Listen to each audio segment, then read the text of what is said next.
Of course, Bitcoin can go down. I know there's people waiting for 14,000, which is, of course, minus 80% from the 70,000 high, which all bear markets seem to have reached. Minus 80% from 70,000 is 14,000. And then there is a group that's waiting for 10,000, which is 85% from the top. All possible. I don't think it will happen, but it is possible. What I think will happen is that we will see a bottom somewhere next couple of months. And I mean, the bear market of 2018 and 19 was about 6 months. We're obviously in 6 months now. Maybe this will take longer. Maybe this will be like 2015, where it took like 9 months, I guess. So that would mean like 3, maybe 4 months of sideways, with some up and down, but mainly sideways. And then I guess the force of the halving and the force of all the people that have sold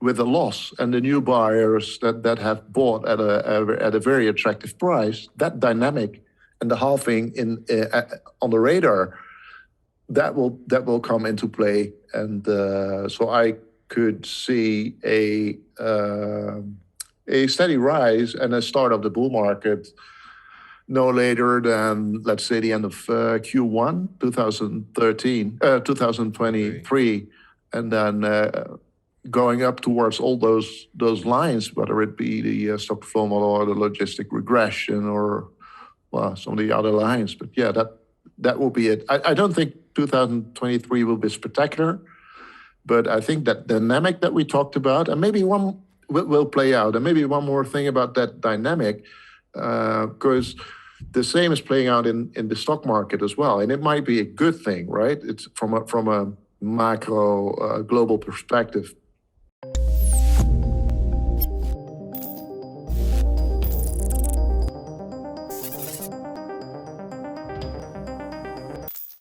Crypto in November has basically been a mess because of the fall of FTX. Enough doom scrolling. We're entering the Thanksgiving and year-end holiday season. So here are some crypto-related things that I am and you should be thankful for. Hello and welcome to Money Talks. In today's video, Bitcoin analyst and creator of stock-to-flow model for Bitcoin, Plan B, updates about his thoughts on Bitcoin in the last cycle, the Bitcoin halving, diminishing returns, along with his speculations and predictions for crypto in 2023.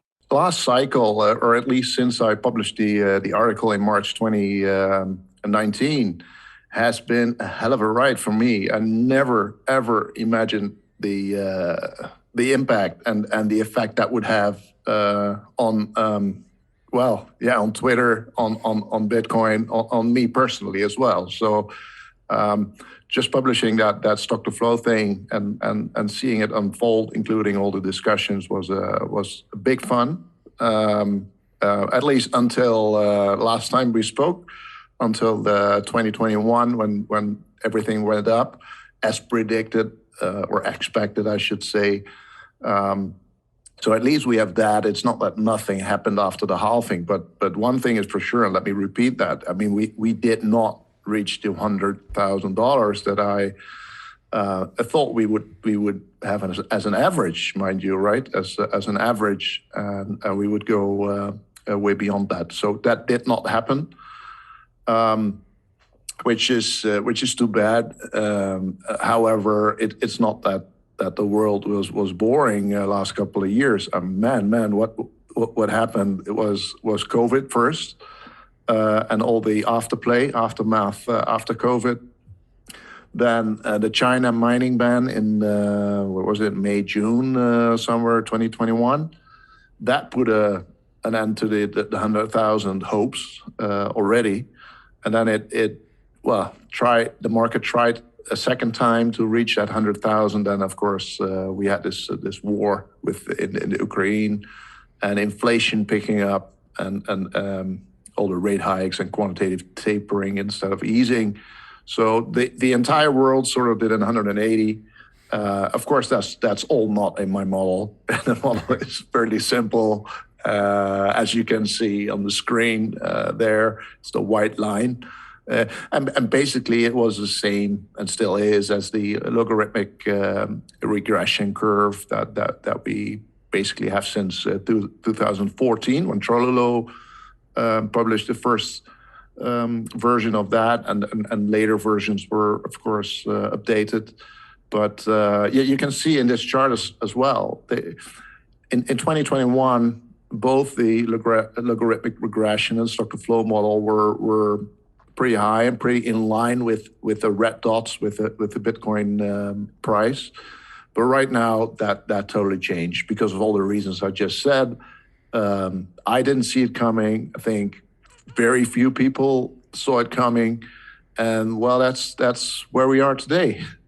Leave it to a Bitcoin maximalist to make this about Bitcoin somehow, but it's true. I am thankful that through all this turmoil, Bitcoin is ticking along. Blocks are still being mined and the network has nary a hiccup. And not only is Bitcoin working, but Bitcoiners are working. We've seen both meaningful discussions around self-custody, plus exchange outflows have broken historical records, and developers are developing new useful tools, plus an announcement of an old idea. What's more, Bitcoin is trading around $16,000. With public Bitcoin miners struggling, the Grayscale Bitcoin Trust trading at a record discount to net asset value, Genesis Global Capital hiring a financial advisor after disclosing losses and suspending redemptions, and most Bitcoin holders holding their Bitcoins at a loss, Bitcoin remaining steady around a $16,000 price level is nothing short of remarkable. But from that bear market, that bottom of the bear market, once we hit the bottom, it will go up. And so the rising, if you will, is not starting at the halving or after the half. It will start when the bottom of the bear market is reached. And that could be today or next month or maybe 3 months from now, but it will come. That's what I think. And well, one more thing, the this halving cycle, of course, is not over. So we're 2 years in, a little bit more, I guess, 2.5 years in. But we have still 1.5 years to go. So a lot can happen in that 1.5 years. And I know it doesn't look very well right now with the FTX thing and all the fallout of the partners and investors in FTX. But we have 1.5 years to go. So once the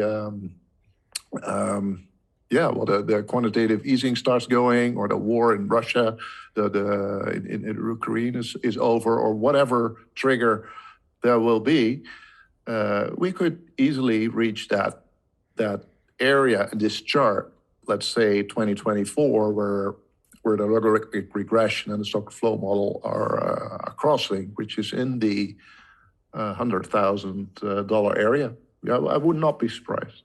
Following the FTX bankruptcy filing, industry professionals were calling for exchanges to implement proof of reserves. Proof of reserves should provide an assurance to customers that exchanges are in fact holding their funds. A less talked about aspect of proof of reserves that should be more talked about is the idea that we might run into an issue regarding the total amount of circulating Bitcoin crypto exchanges say they have. According to Plan B, you can soon call yourself a survivor of the most brutal and longest crypto bear market in history, and that is not easy. Millions of people left the market, and we are truly the last ones standing. For coming this far and possibly even further, you all deserve a pat on your back. Well done. So, do you agree with Plan B that Bitcoin will gain momentum after it bottoms in the next 5 to 6 months? Tell us in the comments. Also, don't forget to like and subscribe. See you soon with the next video. Thank you so much for watching.